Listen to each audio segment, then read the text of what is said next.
Hey, this is R2D2 here with another episode of Late Stage Capitals. Welcome back.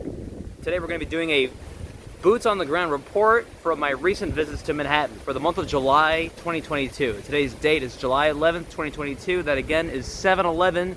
No jokes, folks. 2022. Before I get into it, please like and sub to the channel. So my first observation today is based on an interesting concept. It's the inverse of your typical study, right? So like your typical survey asks, let's say 100 people something to gather information, right? What I like to sometimes do is pick a random person from society and see what they're up to. And that is my true median. That is my mean. That is where I set the middle. I point at a random person. I say, hey, you, what's your story? And that is the story of America. So anyway, I was on the bus, and I was standing on the bus. Lady in front of me sitting down on her phone. She's shopping for a house. So I figure, hey, this is a good time to do some real estate research. So I took some notes about what she and I'll put it on screen too. I took a bunch of photos of the houses she was looking at, including price range. So right off the rip, I did notice that this particular lady was looking at houses in the range of 500,000 to 750,000, maybe 800,000, which is pretty on par for many people in this country. The average national price is around 450, right? So now you want something average or better nationally, but in New York City, New York State, there is a premium for housing, especially for good housing. So there's going to be reasons why a house is 515. You're not going to have a good house at 515.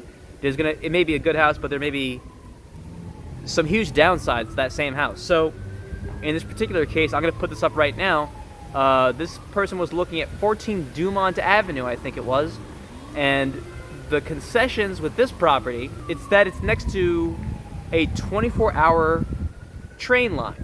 This person was very likely seriously considering looking into this property, this $515,000 house, next to a 24-hour train line. Now you gotta understand, like, this is a 24-hour train line that runs every 30 minutes, and it's above ground. It's an above ground train, so you're gonna hear it, and that's probably one of the biggest reasons why that particular house is as cheap as it is, because you can't sleep, you can't record. I couldn't move there.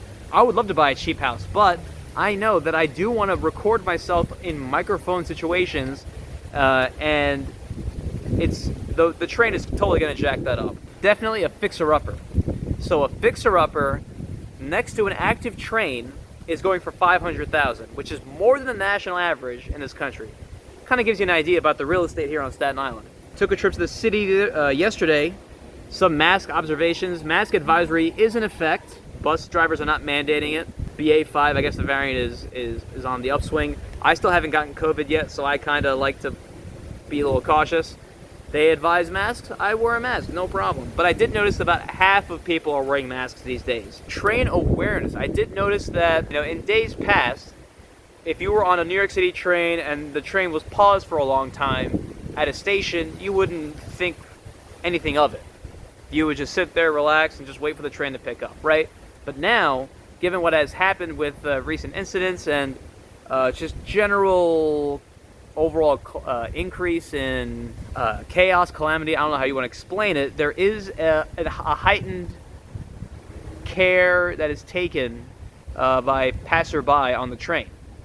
When the train stops for a long time at a station, now, including myself, we take our headphones out, we listen for what's up, we hear like loud voices and stuff. I check it out. I look into it. I say, oh, is there a fight breaking out? Is this going to escalate? Should I start running?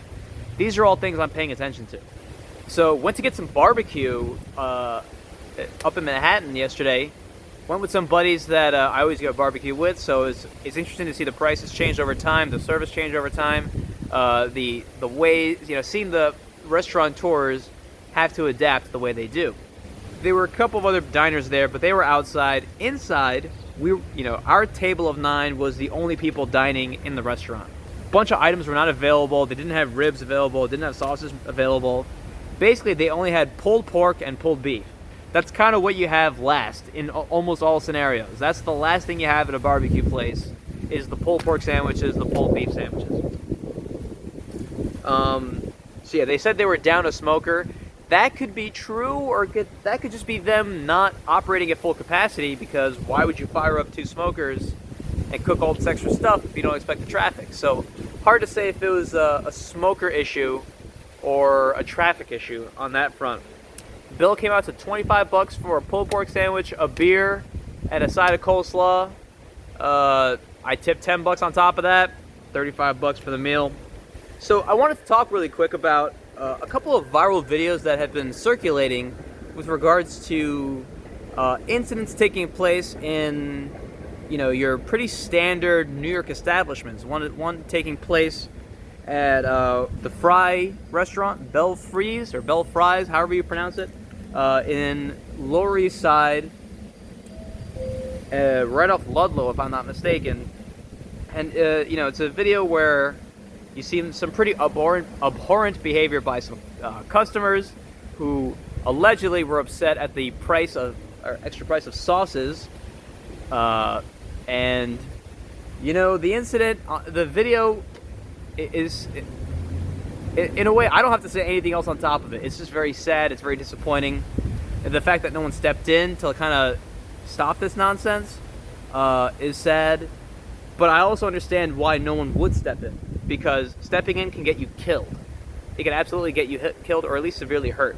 So, totally get it. Totally get why you gotta just let it happen, right? Those 3 people who did, the 3 main stars of that video, let's say, did get arrested apparently. So hopefully some justice will be served there. Really sad to see though, because that neighborhood used to be, that used to be it. Lower East Side, I was there pretty much every day for years back from like 2012 to 2017-ish, and it's so sad to see it deteriorate just in the quality of people there.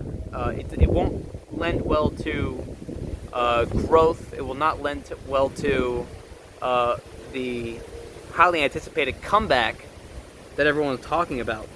So as I mentioned before, I used to be in the East Village all the time, right? And there was this one corner. It was like the corner of St. Mark's and First Avenue, and it used to be a perpetual party every day after 5 p.m. It was like all these nice restaurants that would open up their patios, and everyone would be drinking. And during this past 10 years, the bull market, all the funny money, everyone was enjoying themselves, right? And having that burned in my mind, going back and seeing it dead on that corner was a real shock. I went to go play chess with a buddy in the East Village, and we thought, oh, we'll go to the park, we'll go to, grab one of those nice tables that are always available to the public in the park, and then have a couple of games, right? But we couldn't do that. We went to a certain park, forgot the name of it, but maybe it's Tompkins Park. Went there, find the chess tables, and the chess table area is like cordoned off. Is that a word? Quartered off? Corded off? Walled off, okay? And it's become like an encampment where, like, you have, vagrants hanging out. You had 2 people playing chess, but they might have also been living there. So we decided to play elsewhere. We went to a bar. My buddy had a chess board, kind of a foldable chess board. We played, had some fun in the bar, got some drinks. It was nice, that was fun. The second viral video happened a couple days ago, but it was way uptown, as I understand it, maybe in the hundreds, 130th Street or something like that. Bodega clerk had a customer have an issue. Customer came around back and got right up in the bodega clerk's face, and they had a conflict, and the clerk murdered the guy. He ended up killing the guy. I think he ended up stabbing him to death. And the bodega clerk was held on bail, and people are upset. People are upset because this guy can't even defend himself. The video's there. This guy wasn't even... The court is trying to say that he was supposed to have run, that he did the wrong thing, and I think any self-respecting person would say that he was in the right to defend himself, even though he had to use violence. even though he had to use violence. So they did reduce his bail to $50,000, as I understand it. So he is released now. He will go through the court system. He will go through the proper channels, which is nice. You know, there has to be fairness both ways. You can't just let him walk. That would be insanity too, because you know, what kind of precedent would that send? But no, it's messy out here. It's just messy out here. What thoughts do I have on that? Well, my grandfather ran a laundromat briefly in Brooklyn, and he got assaulted. He got robbed once, and he got punched in the face, and he got a bunch of money taken. And I think about that when I see this video of this person getting assaulted. So these are the realities we have to deal with. When you are a clerk dealing with the general public, you assume the risk of crazy people walking in your store and getting physical and just making demands. And that's why you're going to see less and less people willing to run stores like that, to face the general public like that, because the people have gone off the deep end. This has been R2 Deep with Late Stage Capitalist. If you like the video, please like, please sub, leave a comment down below, or send me some intel privately at sillymarketwatch@gmail.com.